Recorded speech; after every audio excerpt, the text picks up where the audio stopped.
hello everyone welcome back to Rupam blog पुनः अन्य eighty video आपलोक सकलोके स्वागतम जनाइছো আজি मोर ब्लगटुत खूबेই पुरानी एटा हनुमान मंदिर देखिबोले पाबो आरो এই हनुमान मंदिर भागत मैं प्रत्येक मंगलबारे আজি किछु दिনৰ পৰা আহি আছো পূজা কৰিবৰ বাবে আৰু সেই কাৰণে আজি ভাবিলো আপোনালোককো দেখাও আৰু কিমান বহুত ভাল লাগে ইয়াতে ৰাতি 9টা বজাৰ পৰা ইয়াতে হনুমান চালিসা 3বাৰ পঢ়ে আৰু ৰামৰ নাম 108 বাৰ লয় বিৰাটেই ভাল লাগে আহি পেলাই আৰু সেই কাৰণে আপোনালোককো দেখাও বুলি ভাবিছো ইমান ধুনীয়া মন্দিৰটো আপোনালোকেও চাওক মন্দিৰটোৰ ভিতৰলৈ সোমাই গৈছোঁ কিন্তু তাৰ আগতে আপোনালোকক কৈ দিছোঁ ডিব্ৰুগড় থানা চাৰিআলি সদৰ থানাখনৰ ওচৰতে এই হনুমান মন্দিৰটি অৱস্থিত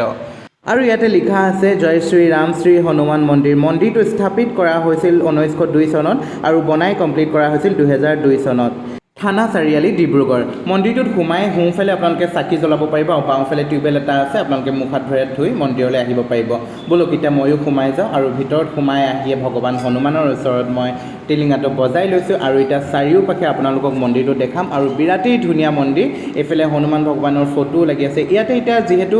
9টা বজাৰ পৰা আৰম্ভ হ'ব পূজা সেইকাৰণে মানুহ বহুত গোট খাব তাৰ আগতে মই আপোনালোকক চাৰিওফালে দেখাই দিছোঁ এইফালে দেখিলে যিহেতু ভিতৰৰ ফালে আমাৰ সদৰ থানাখন আছে বুলি কৈছিলোঁ এইফালৰ পৰাও দেখি পায় আৰু বলক এতিয়া মই পণ্ডিতৰ ওচৰত গৈ পেলাই পণ্ডিতজীৰ ওচৰত গৈ ধুনীয়াকৈ বহি পেলাই ফুটটো লৈ লওঁ লৈ পেলাই প্ৰসাদ ভাগ লৈ তাৰপিছতে ময়ো যিহেতু পূজা কৰিবলৈ এইফালে আৰম্ভ কৰিমেই এইফালে লাহে লাহে সময়ো হৈ গৈছে সকলো মানুহ লাহে লাহে গোট খাইছে লাহে লাহে আহি যাব আমি এতিয়া ভগৱান হনুমানৰ নাম ল'বলৈ আৰু লগতে হনুমান চালিসা পঢ়িবলৈ আৰম্ভ কৰিম তাৰ আগতে মই আপোনালোকক মন্দিৰটোৰ ভিতৰৰ দৃশ্যও দেখাই লৈছোঁ ইমান ধুনীয়া লগতে শিৱ ভগৱানো আছে ইয়াতে আপোনালোকে দেখিবলৈ পাইছে হনুমানৰ মূৰ্তিটো বিৰাটেই ধুনীয়া আৰু এইফালে আৰম্ভ হৈ গৈছে আমাৰ আপোনালোকে দেখিবলৈ পাইছে সকলোৱে হনুমান চালিসা পঢ়ি আছে লগতে ময়ো পঢ়িছোঁ আৰু ইয়াতে মই আপোনালোকক যিহেতু কৈছিলোঁ অকল হনুমান চালিসাই নহয় লগতে ৰামৰ নামো 108 বাৰ লয় ইয়াতে হৈ গৈছে হনুমান চালিসা পঢ়ি এইফালে ৰামৰ নামো 108 বাৰ লৈছোঁ আৰু বিৰাটেই ধুনীয়া কথা এষাৰো লিখা আছে আপোনাৰ মনৰ মন্দিৰৰ দুৱাৰ খোলা থাকিলে